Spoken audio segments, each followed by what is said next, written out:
हमारा मन एक बेलगाम घोड़े की तरह होता है। अगर उस पर काबू ना पाया जाए तो वो ना कभी हमारी सुनता है और ना ही हमारे अनुसार कार्य करता है। हमारा मन अगर हमारे काबू में नहीं होगा तो हम कभी भी अपने आप को सेटिस्फाई नहीं कर पाएंगे, क्योंकि बेकाबू मन कभी भरता ही नहीं और मन की चाह हमेशा बढ़ती ही जाती है। आज का मोटिवेशन यही है कि हम अपने मन को कैसे कंट्रोल करें। तो आज एक कहानी के साथ में स्टार्टअप करते हैं। एक बार एक राजा के महल में बहुत भीड़ लगी हुई थी। भीड़ बढ़ती जा रही थी, हर कोई महल की तरफ जा रहा था। हुआ यूँ था कि उस दिन सुबह राजा के पास एक भिखारी आया और उस भिखारी ने राजा से कहा कि क्या उसे भिक्षा में कुछ कीमती चीज मिल सकेगी।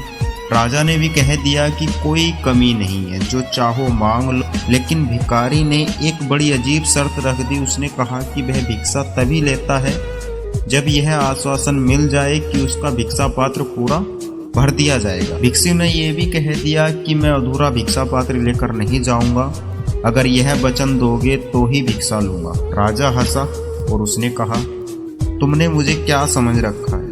क्या मैं एक भिखारी का भिक्षा पात्र भी नहीं भर सकूंगा? और राजा ने शर्त मान ली। भिखारी भी हंसा और उसने कहा, महाराज एक बार फिर सोच ले, क्योंकि मैं मालूम कितने लोगों ने यह शर्त स्वीकार की है और वे इसे पूरा नहीं कर पाए।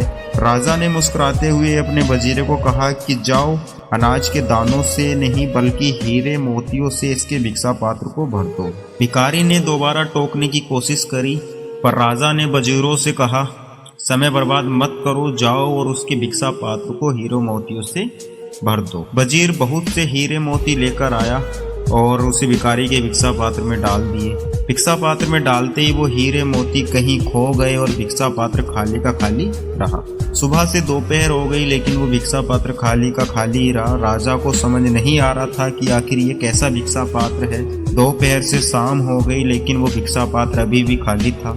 आखिर में राजा भिखारी के पैरों पर गिर पड़ा और माफी मांगने लगा। राजा ने कहा, मैं माफी मांगता हूँ, बस आप इतना बता दे कि यह भिक्षा पात्र क्या है। क्या इसमें किसी तरह का जादू है या कोई रहस्य? उस भिखारी ने बताया, ये ना तो कोई जादू है और ना कोई रहस्य। एक बार मैं शमशान घाट से गुजर रहा था तो मुझे वहाँ एक आदमी की खोपड़ी पड़ी मिली और उससे मैंने यह भिक्षा पात्र बना लिया। और मैं खुद ही हैरान हूँ, इंसानी मन से बनी ये खोपड़ी कभी बढ़ती ही नहीं है। दोस्तों, आप अपने मन और शरीर की इच्छाओं को कभी पूरा नहीं कर पाए। यदि आपको महानता हासिल करनी है तो शरीर और मन के इस चक्र को तोड़कर इससे ऊपर उठना होगा। हमारा मन लालच से भरा होता है, इसे कभी नहीं भरा जा सकता है। लोग सिर्फ इस भ्रम में जीते हैं कि शायद कल मेरा मन भर जाएगा, लेकिन ईश्वर ने मन को बनाया ही इस तरह है कि उसे भरा नहीं जा सकता। हमारा मन हमें हमेशा किसी न किसी लालच में फंसाए रखता है और हमें हमारे लक्ष्य से दूर कर देता है।